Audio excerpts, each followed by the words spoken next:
All right, so get ready because today we're going to take a deep dive into something that affects every single one of us, Oh, yeah, our health. for sure. You sent over a report from the National Health and Nutrition Examination Survey, Okay. NNEs, Yes. that ranks the top 5 most commonly reported medical conditions in the U.S., Right. and this is for 2021 to 2023. Gotcha. I gotta say, some of these were pretty Yeah, surprising. I bet. Yeah. Yeah, the anamnesis is really a gold mine when it comes to understanding, these health trends. Hmm. And this particular snapshot is just crucial, I think, for understanding not just individual health, Right. but like the bigger picture of healthcare access, costs, even potential societal impacts. Right. Yeah, It's fascinating stuff. it is. I'm fascinated. Yeah. So, okay, instead of just like listing these conditions, Yeah. let's make this a countdown. Okay. All right, we'll start with number 5 Okay. and work our way up to the most common. Sounds good. All right, coming in at number 5 Yeah. is thyroid problems. Did you expect that? Thyroid problems are way more widespread than people realize. Really? Over 1,000 individuals in this survey reported having a thyroid disorder. Wow.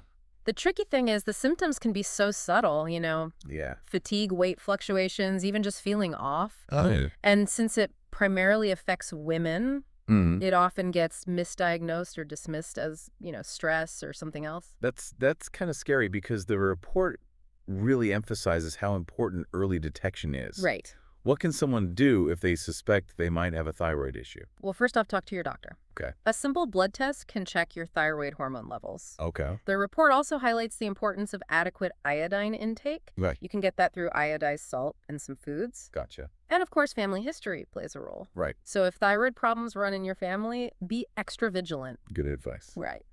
Okay, moving on to number 4. All right. We have a condition that many people are likely familiar with. Asthma. Yeah. It's not just about breathing difficulties, is it? Not at all. Okay. The NANES report kind of paints this picture of the real-world impact of asthma. Yeah. Missed school for kids, Right. lost work days for adults, Okay. and even potential hospitalizations. Wow. Nearly 2,000 individuals in the survey reported having asthma. Wow. Think about the strain that puts on families, the healthcare system, the economy as a whole. It's a lot. It is. And the report dives into risk factors, right? It does, yeah. And some of them are things we can potentially control, Okay. like minimizing exposure to tobacco smoke and environmental pollutants. Right. But then there's also the genetic component Uh-huh. and underlying allergic conditions, Okay. It's complex. Yeah. But knowledge is power here. Right. Understanding your triggers and taking steps to avoid them can significantly improve your quality of life if you have asthma. That makes sense. Okay. Coming in at number 3 is osteoarthritis.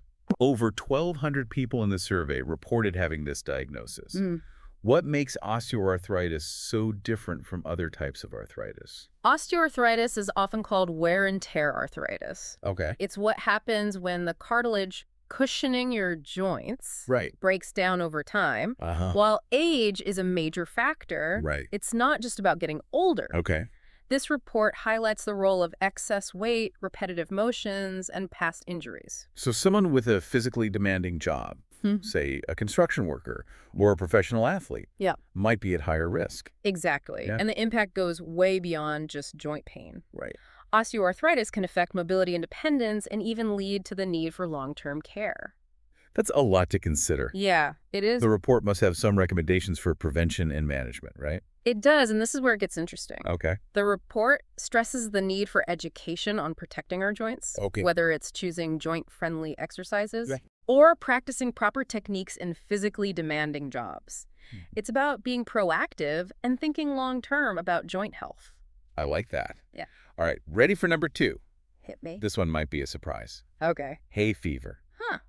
More common than you think, right? Over 2,000 individuals in the survey reported experiencing hay fever symptoms. Wow. And we often brush it off as just a stuffy nose. Right. But hay fever can affect sleep concentration productivity. Really? Plus, the report highlights a fascinating link. Okay. Hay fever is often connected to the development of more serious conditions like asthma. Wow. So it's really important to take even those seemingly minor allergy symptoms seriously. I think so. What can someone do to manage hay fever effectively? Well, the report highlights 2 key strategies. Okay. First, be aware of allergen levels in your area. Okay. There are websites and apps that can help with this. Gotcha. Second, take steps to minimize exposure. All right. Think air filters keeping windows closed during peak pollen season. And managing dust mites in your home? So it's about being informed and proactive, Yes. even with something like hay fever. Absolutely. All right, drum roll, please. Okay. The most common health condition reported in the NHA&E survey is Let's hear it. arthritis. Wow. A whopping 2,532 individuals reported an arthritis diagnosis. That's a lot. And this isn't just your grandparents' problem. Right. While it's more common in people over 50, Yeah. arthritis can affect anyone. Anyone. And it's a leading cause of pain and disability, particularly in those with obesity. It's true. That's a lot to unpack. It is. What stood out to you about the report's findings on arthritis? Well, what's fascinating is how the report emphasizes the interplay between genetics, lifestyle, and environment. Okay. Yes, you might be predisposed to arthritis, Right. but factors like weight, activity level, and even where you live can influence how it manifests. So it's not a predetermined fate. Right. There's still a lot we can do to potentially influence the course of arthritis. Absolutely. The report recommends maintaining a healthy weight, engaging in regular physical activity, and crucially, having access to good rehabilitation and pain management services. Okay, so we've covered the type 5 conditions from this NA&ASA report. We did. What I'm finding interesting is how many of these are chronic and influenced by lifestyle factors. Yeah. It's not just about treating symptoms, it's about making sustainable changes. You've hit the nail on the head. Yeah. This data is a wake-up call, reminding us that we have more agency over our health than we might realize. And that's a powerful message. We'll dive deeper into the nuances of these conditions and what they mean for you after a quick break. Stay tuned. Sounds good. Welcome back. Okay, so let's connect the dots here. Great. For example, Yeah. we have arthritis at the top of the list Right. and osteoarthritis at number 3. Mm-hmm. Can you break down the difference for us? Sure. And why are both so prevalent in the U.S.? It's a common point of confusion. Yeah. Arthritis is a broad term encompassing, various inflammatory joint conditions. Okay. So think of something like rheumatoid arthritis, Okay. where the body's immune system actually attacks the joints. So it's more than just wear and tear. Exactly. It's an internal battle, Wow. leading to pain, stiffness, and often disability. Okay. Osteoarthritis, on the other hand, is primarily caused by the breakdown of cartilage over time. Okay. While age is a big factor, this report shows that repetitive motions and past injuries play a role too. Right. It's not just about getting older, it's about how we treat our bodies over a lifetime. That makes a lot of sense, especially given the rise of physically demanding jobs Right. and the popularity of high-impact sports. Precisely. And what's fascinating is that while the underlying causes differ, both types of arthritis can be influenced by lifestyle factors. Okay. Maintaining a healthy weight, engaging in appropriate exercise, even managing stress. Right. These things can potentially make a difference for both. It highlights the power of prevention, doesn't it? Instead of just reacting to symptoms, Yeah, we can take steps to support our joint health throughout our lives. absolutely. And that proactive approach is relevant for other conditions on our list, too. Right. Remember the connection between hay fever and asthma we mentioned earlier? Yes. The report highlighted that hay fever can actually increase the risk of developing asthma. It's true. Can you explain that link a little further? Yeah, imagine your airways as delicate pathways. Okay. Hay fever triggers inflammation in those pathways due to allergic reactions. Right. Over time, that inflammation can make the airways more sensitive and reactive, Okay. increasing the likelihood of developing asthma. So it's like hay fever primes the airways for asthma to take hold. Exactly. It's a cascade effect. Wow. And this is why managing hay fever effectively is so crucial. Yeah. It's not just about alleviating those annoying symptoms. Right. It's about potentially preventing a more serious condition from developing down the line. Okay, so it's about thinking long-term Long term, yeah. and understanding those interconnected pathways. Right. Now let's dive into some specific details from the report that stood out. Okay. One that caught my eye was about thyroid disorders. Yeah. The report mentioned that symptoms can be very subtle, Right. leading to delayed diagnosis. Yeah. Can you elaborate on that? Yeah. Thyroid disorders are masters of disguise. Okay. Fatigue is a common symptom. Right. But who isn't tired these days? Seriously. Weight fluctuations can happen too, Yeah. but we often attribute those to other things. Yeah. The report stresses that because thyroid disorders primarily affect women, Right. these symptoms are often misdiagnosed or dismissed entirely. That's alarming, especially since the report emphasizes the importance of early detection. Yeah. What kind of complications can arise if a thyroid disorder goes untreated? The impact can be far-reaching. Okay. Untreated thyroid disorders can affect everything from heart health and fertility Wow. to bone density and mental well-being. The ripple effect is significant. That's a lot to consider. Yeah. So it's crucial to pay attention to those subtle signs and advocate for yourself if you suspect something's off. Absolutely. Early intervention can make a world of difference. All right. And speaking of early intervention, the report also highlights this for asthma, Okay. particularly in children. Yes. The report painted a stark picture of how asthma can impact a child's life. It can. What struck you about the report's findings on asthma in children? The missed school days, for one. Right. Imagine a child missing weeks of school every year Wow. because of asthma flare-ups. Yeah? It disrupts their education, puts a strain on families, Right. and can even lead to social isolation. And it's not just about the individual child, right? No. And there's a ripple effect on parents, caregivers, even the healthcare system. Exactly. The report also highlights the financial burden of asthma. Right. Medications, doctor visits, potential hospitalizations. It adds up quickly, and what's particularly concerning is that many of these costs could be avoided with proper management and prevention strategies. So there's a real need for education and resources to help families navigate this complex condition. I think so. The report mentioned environmental triggers playing a significant role in asthma. Can you talk more about that? Think about the air we breathe, both indoors and outdoors. Okay. Things like air pollution, tobacco smoke, dust mites, mold. Right. These can all trigger asthma attacks. Wow.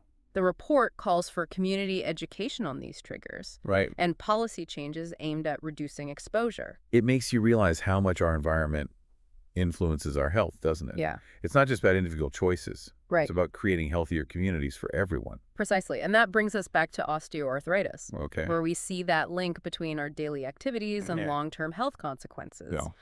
The report emphasized how repetitive motions often related to jobs or hobbies can take a toll on our joints. It's a reminder that our bodies weren't designed for constant, repetitive stress. Exactly. And while we can't always change our jobs Right. or avoid certain activities entirely, Yeah. the report encourages us to be mindful of our movements, use proper techniques, and incorporate joint-friendly exercises into our routines. So it's about finding that balance between pushing ourselves Yeah.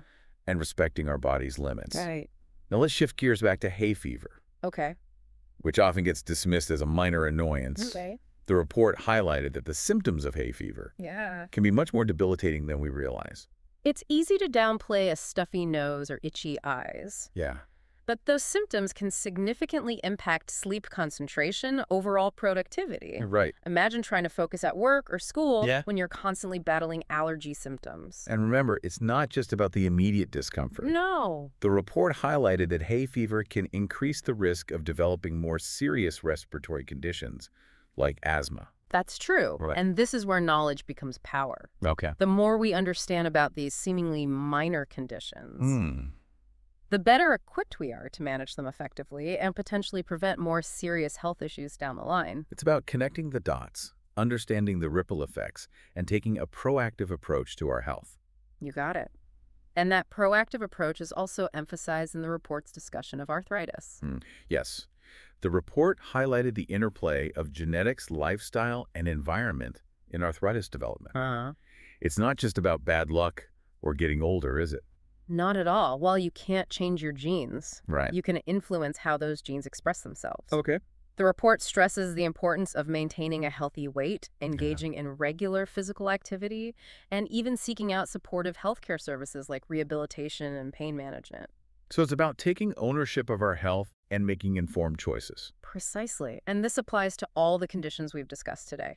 Whether it's protecting our joints, managing allergies, or being aware of subtle symptoms, Right. knowledge is our most powerful tool. This deep dive has been eye-opening. Yeah, We've covered a lot of ground, but there's always more to explore. of course. We'll be back after a short break to discuss what all of this means for you and how you can take action to prioritize your well-being. Sounds good. Stay with us. So we've spent this deep dive exploring the top 5 Yeah. most common health conditions in the U.S. Right.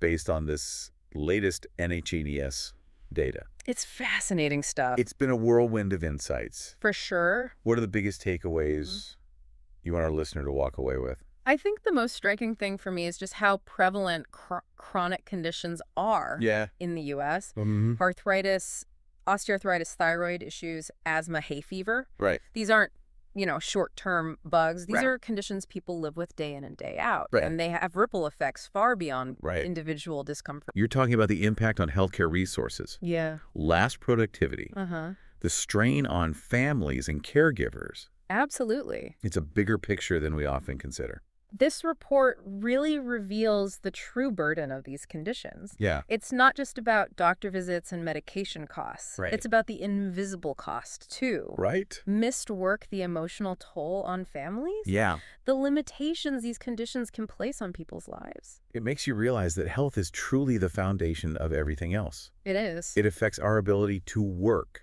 to enjoy life, Right. to connect with others. It's true. It's not just the absence of disease. Yeah. It's about well-being on every level. Absolutely. And that brings me to the second takeaway. Okay. We have more agency over our health than we might realize. Okay. Many of these conditions are influenced, Right. at least in part, by lifestyle factors. Right. What we eat, how we move, how we manage stress. Yeah. These things can make a difference. It's empowering, isn't it? It is. It's not about being perfect. Right. It's about making conscious choices Yeah. that support our well-being. Uh-huh.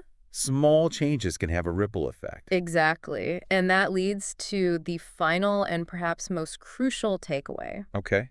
Knowledge is power. Knowledge is power. The more we understand about these conditions, Yes. the risk factors, the early symptoms, the potential interventions, Yeah. the better equipped we are to advocate for ourselves and Right, make informed decisions. This deep dive has been a starting point. It has. I encourage our listener to dive deeper Yeah. into any of these conditions that resonated. Uh-huh. There's a wealth of information available Oh, yeah. from reputable sources like the CDC, the NIH, Right. various patient advocacy groups. Don't be afraid to ask your doctor questions. Do your research. Be an active participant in your own healthcare journey. Right. Remember, this report isn't meant to scare us. Right. It's a call to action. It's a reminder that we have the power to prioritize our health, to advocate for ourselves, and to make choices that support our long-term well-being. It's about shifting from a reactive mindset to a proactive one. I love that. It's about seeing health not as something we take for granted, Right. but as something we actively cultivate. Absolutely. And on that note, we wrap up our deep dive into the top 5 health conditions in the U.S. Great deep dive. We hope you found it insightful, and as always, we encourage you to keep learning, keep questioning, Yes. and keep taking those steps towards a healthier, happier you. Couldn't have said it better myself.